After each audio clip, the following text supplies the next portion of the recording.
দেবতা প্রভাবে সঞ্চয় দেখতে পাচ্ছিলেন যে সেখানে কি হচ্ছিল। ভগবানের এই রূপ দর্শন করার ক্ষমতা যাদের নেই তাদের বোধগম্য করবার জন্য সঞ্জয় তার একটি কাল্পনিক অবস্থার সঙ্গে তুলনা করছে, যেমন সহস্র সহস্র আমরা সহজেই ভগবানের এই শক্তিকে বোধগম্য করতে পারি। আর আকাশের যে সহস্র সহস্র সূর্যের ওঠার কথা বলা হয়েছে সেটা তুলনা দিয়েছে যে ভগবানের যে দিব্য ভগবান যে বিশ্বরূপ দেখাচ্ছেন তার যে জ্যোতি বিচ্ছুরিত হচ্ছে, যদি আকাশের সহস্র সূর্যের সঙ্গে তুলনা করা হয় তাহলে সেই সূর্যের তেজটা তার কাছে সামান্য। সেই কথাটা এখানে বলা হলো এবং সঞ্জয় এই ব্যাখ্যাটা করলে তত্রই কণ্ঠং জগৎ কৃষ্ণ প্রবিভক্ত মনের কথা অপস্য দেব দেবস্ব শরীরে পাণ্ডবস্তরা। তখন অর্জুন পর্বতে কি হবে কি হয়েছিল সব কিছু তুমি দেখতে পাচ্ছেন। একত্রে অবস্থিত হয়েছিলেন। তত্র মানে সেখানে, বিশেষ কথাটি বিশেষ তাৎপর্য। এর দ্বারা বোঝানো হয়েছে যে অর্জুন যখন বিশ্বরূপ দর্শন করে তখন অর্জুন ও শ্রীকৃষ্ণ উভয়ই রথের উপর প্রবিষ্ট ছিলেন।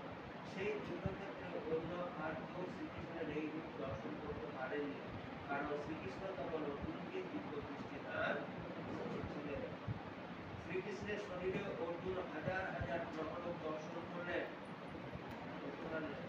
তো যখন এই বিশ্বরূপ দেখানো হচ্ছিল যুদ্ধক্ষেত্রে তখন অর্জুন ছাড়া আর কেউ দেখতে পাচ্ছিল না। কেন?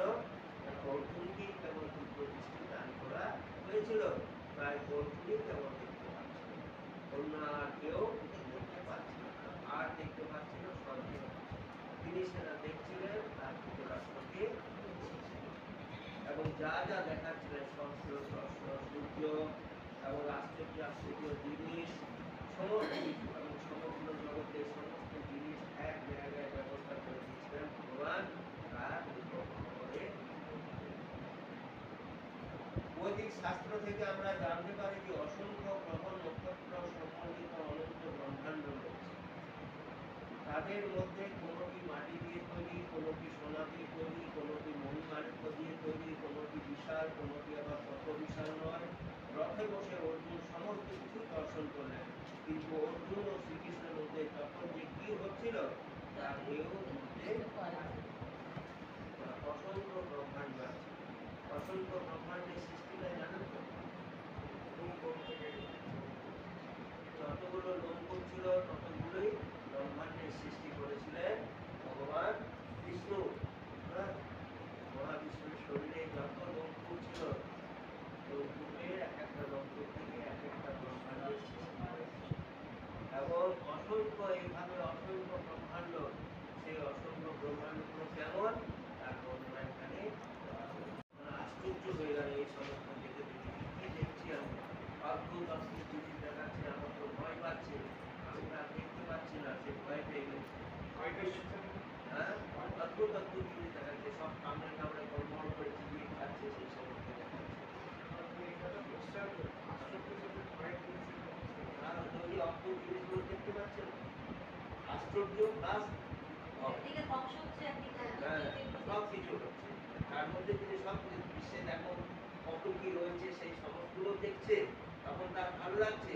আবার যখন সেই কি হবে যুদ্ধের পরিণতি, কাকে কিভাবে মারবো, কি করবো, কে কেমন ভাবে মরবে, কিভাবে তাকে মারবো, সমস্ত কিছু সেই দৃশ্যগুলো দেখে তার ভয় হচ্ছে। এত ভয়াবহ দৃশ্য আমাকে দেখতে হবে যুদ্ধ দেখতে এসে তিনি ভয় পেয়ে গেছিলেন। তাই তিনি বলছেন তারপর সেই অর্জুন বিস্মিত রোমাঞ্চিত হয়ে এবং অবনত মস্তকে ভগবানকে প্রণাম করে করজোড়ে বলতে লাগলেন। কি বলতে লাগলেন?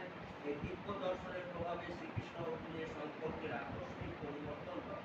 পূর্বে শ্রীকৃষ্ণ অর্জুনের সম্পর্ক শক্তিভাবের উপর প্রতিষ্ঠিত ছিল, কিন্তু এখন বিশ্বরূপ দর্শনের পর অর্জুন গভীর শ্রদ্ধা সহকারে প্রণাম করে করজোড়ে শ্রীকৃষ্ণের প্রতি স্তব করছেন। তিনি বিশ্বরূপের প্রশংসা করছেন। এইভাবে ভগবানের প্রতি অর্জুনের সম্পর্ক সত্যের পরিবর্তে অদ্ভুতে পরিণত। 12টা রস আছে, শান্ত, দাস্য, সভ্য, বাৎসল্য, মাধুর্য, এগুলো হচ্ছে দুঃখ। তারপরে আরো 7টা আছে গৌণ, তার মধ্যে একটা রস হচ্ছে শুদ্ধ। এই যে অদ্ভুত রস, এই যে বলুন না এখানে ভগবানের সঙ্গে অর্জুনের সম্পর্ক সত্যের পরিবর্তন। প্রথমে ছিল কি শান্ত প্রাস্য সত্য, সত্যের ভাব ছিল অর্জুনের সঙ্গে ভগবানের সঙ্গে ভাব ছিল, কিন্তু এখন এই বিশ্বরূপ দর্শন করার পর তার পরিবর্তে অদ্ভুতে পরিণত হয়, অদ্ভুত রসে অদ্ভুত আশ্চর্য আশ্চর্য জিনিস দেখতে পাচ্ছি, যেটা তিনি ভাবতেই পারেননি, কোনোদিন কল্পনাই করতে পারেননি যে এই সমস্ত জিনিসগুলো হয় না কি আবার এই সমস্ত ঘটনাগুলো ঘটবে, এইগুলো হবে যুদ্ধক্ষেত্রে, সব কিছু দেখে তিনি অবাক